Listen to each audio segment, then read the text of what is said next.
আটঘরিয়া হাটে এবছর প্রথম রসুন ক্রয় করলাম আমি এবং আমার বড় ভাই।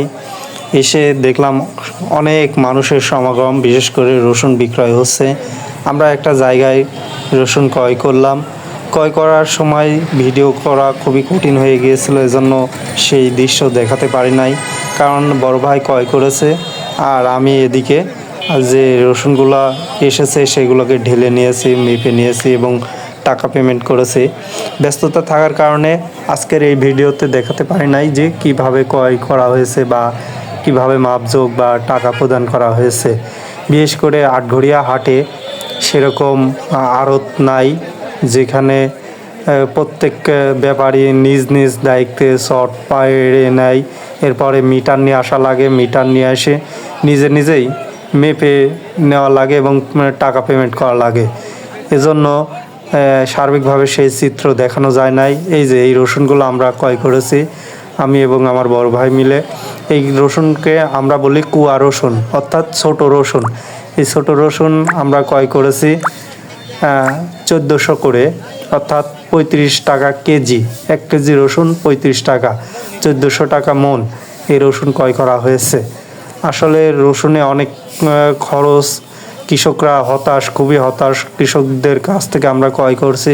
কৃষকরা এসে বলছে যে রসুনের বেতন এবং চাষ এবং পানি খরচ, সার, বিষ, কীটনাশক, শ্রমিক খরচ দিয়ে এই রসুন যে দামে বিক্রয় হচ্ছে, এতে তাদের খুব একটা লাভ হচ্ছে না, বিশেষ করে লসের মুখোমুখি হচ্ছে। কৃষকরা খুবই কান্না বিজড়িত তাদের কথাবার্তা। তবে আমাদের কিছু করার নাই, আমরা যেহেতু ব্যাপারী, আমরা বাজার দর অনুযায়ী ক্রয় করে আমরা বিভিন্ন মুকামে বিক্রয় করি। এই রসুনগুলো আমরা আজকে ক্রয় করেছি, এগুলো আজকেই আমরা খুলনার উদ্দেশ্যে পাঠাবো। এখন আমাদের কিছুক্ষণের মধ্যে শ্রমিক আসলেই এই রসুনগুলো আমরা প্যাকেট বা বস্তাবন্দি করব। এই যে এই রসুনগুলো এখনও কাঁচা রয়েছে। বিশেষ করে এই যে লাল লাল চামড়া বা যে উপরে পর্দা দেখা যাচ্ছে, এতে করে বোঝা যায় যে রসুন কাঁচা রয়েছে। রসুনের হাটের সাথেই সরিষার হাট, গমের হাট, বিশেষ করে আমাদের যেখানে চটি পেরেছিলাম সেই পাশেই সরিষা এবং গম বিক্রয় হচ্ছে। আমরা যে রসুন ক্রয় করলাম এই একই দরে, অর্থাৎ 35 টাকা কেজি গম, 1400 টাকা মন। এই যে এখনও কিছু গম যারা চাষি তারা বিক্রয় করছে, ব্যাপারীরা নিয়েছে। এখানে সরিষা রয়েছে, সরিষা 2 রকমের, একটি হলুদ আর একটি মাটি কালারের সরিষা। পাশাপাশি অনেক ব্যাপারী রসুন ক্রয় করেছে আমাদের মতন। এই যে অনেকেই ব্যস্ত হয়ে পড়েছে রসুনগুলোকে বস্তাবন্দি করার জন্য। আমরাও বস্তাবন্দি করব কিছুক্ষণের মধ্যেই। পাশেই যে মাঠ দেখছেন, এখানেই আটঘরিয়ার হাট বসে, অর্থাৎ আটঘরিয়া উপজেলা স্বাস্থ্য কমপ্লেক্স হাসপাতালের রাস্তার অপোজিট সাইডে যে ফাঁকা জায়গা রয়েছে, এখানে রসুনের হাট বসে, রসুন পেঁয়াজের হাট উঠে যাওয়া মাত্রই এখানে ছাগলের হাট বসে। এখানে আমাদের গ্রাম থেকে কয়েকজন ব্যাপারী এসেছে, বিশেষ করে দাসুরিয়া ভাড়ইমারির ব্যাপারী বেশি আটঘরিয়া হাট করে থাকে। এরপরে আমাদের রসুনগুলোকেও ভরার জন্য শ্রমিক চলে এসেছে। আমি এবং আমার বড় ভাই এখন রসুনগুলোকে সুন্দরভাবে বস্তাবন্দি করব, অর্থাৎ এই যে নীল খুঁতি দেখছেন, এই খুঁতি বন্দি করতে হবে। এরপরে আরও কিছু ব্যাপারীদের কাজ করছে, অনেক শ্রমিক আছে এখানে পর্যাপ্ত পরিমাণে শ্রমিক আছে যারা রসুনগুলোকে ভরে দেয়।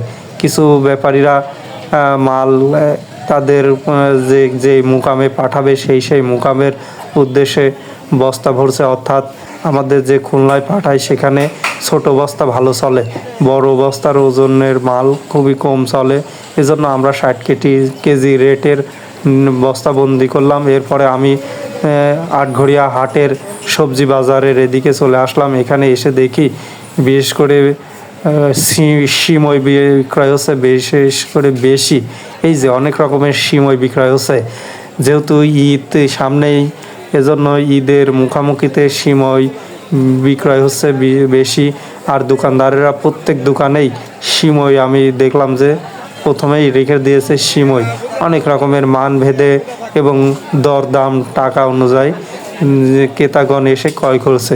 পাশাপাশি সবজি বাজার সেরকম এখনও হাট লাগে নাই, অর্থাৎ সকালে কেবলগা দোকানদাররা তাদের দোকান সুন্দরভাবে সাজাচ্ছে, কিছু কিছু ক্রেতাগণ এসে ক্রয় করছে। বিশেষ করে এখন বিক্রেতারাই বেশি, অর্থাৎ মাঠে থেকে সবজি এনে সরাসরি বিক্রয় করছে দোকানদার বা ব্যাপারীদের কাছে এরকম মানুষের সংখ্যাই বেশি।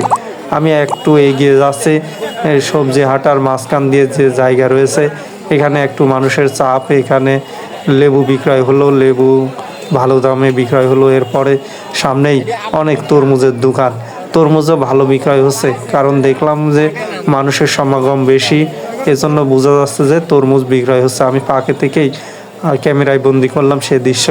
আটঘরিয়ার হাট প্রতি বৃহস্পতিবার এবং সোমবারে বসে। এখানে অনেক রকমের সবজি, বিশেষ করে পেঁয়াজ, রসুন, আদা দোকানদাররা সাজিয়ে রেখেছে। বাগুন শাক, ডাঁটা শাক, এরপরে ধনের পাতা, পালং শাক, গাজর, মূলা, এরকম অনেক রকমের সবজি সাজিয়ে রেখেছে। এই যে বলতেছিলাম তরমুজ ভালো বিক্রয় হচ্ছে, যে এখানে অনেক তরমুজের দোকানদার রয়েছে, পাশাপাশি ক্রেতাগণ দামাদামি করছে। এবং কিছু কিছু দোকানদার দেখলাম কেটে দেখাচ্ছে যে তরমুজ লাল। এই সাইডটায় মিষ্টির দোকান, পর্যায়ক্রমে অনেকগুলো মিষ্টির দোকান আমি পার হলাম। এখানে টুপি বিক্রয় হচ্ছে, আতর, সুগন্ধি বিক্রয় হচ্ছে। পাশাপাশি এই যে এই সাইডে চাউল বিক্রয় হচ্ছে। এখানে অনেক রকমের মিনিকেট, 28, 29 মানভেদে চাউল বিক্রয় হচ্ছে। পাশে আমি এগিয়ে যাচ্ছি আটঘরিয়া হাটের মাছ বাজারে। এখানে এসে আমার এই দৃশ্যটা দেখতে খুবই ভালো লাগলো। এখানে পর্যায়ক্রমে 5-6 জন ভাই বটি নিয়ে বসে রয়েছে, অর্থাৎ মাছ বিক্রয় হওয়া মাত্রই কেটে দিচ্ছে।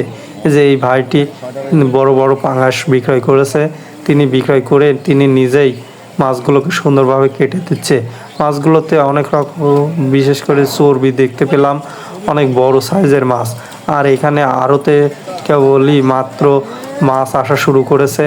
এই যে মাছ এসেছে, সেই মাছগুলোকে ঢেলে ঢাকের মধ্যে রেখেছে, বিক্রয় হবে। এরপরে আমি আবারও সবজি বাজারের এদিকে এগিয়ে আসলাম। এখন আমি আর একটু এগিয়ে যাব, বিশেষ করে আমার রসুন ভরা হয়ে গিয়েছে, গাড়ি কিছুক্ষণের মধ্যে ছেড়ে দিবে, এজন্য বেশিক্ষণ আর সবজি বাজারে আমার থাকা হলো না।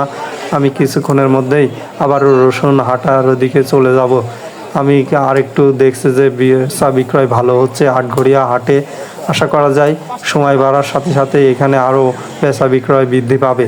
এই যে আটঘরিয়া হাট, আটঘরিয়া স্বাস্থ্য কমপ্লেক্সের অপর সাইডেই যে ফাঁকা জায়গা রয়েছে সেখানে পেঁয়াজ রসুনের হাট বসে। আটঘরিয়া থেকে আমরা ভুটভুটিতে উঠে বাড়ির উদ্দেশ্যে রওনা করলাম। এই যে গাড়িতে করেই আমি এবং আমার বড় ভাই রওনা করছে। গাড়িতে উঠে খুবই বাতাস লাগছে। আটঘরিয়া হাট থেকে বাড়িতে অর্থাৎ দাসুরি যেতে বেশি একটা সময় লাগে না, 40 থেকে 45 মিনিটের মধ্যেই আমরা পৌঁছে যাব। আমরা এভাবেই আটঘরিয়া হাটে রসুন ক্রয় করলাম, আর এই ভিডিওটি আপনাদের সাথে সবাই শেয়ার করলাম। সবাই ভালো থাকবেন, সুস্থ থাকবেন।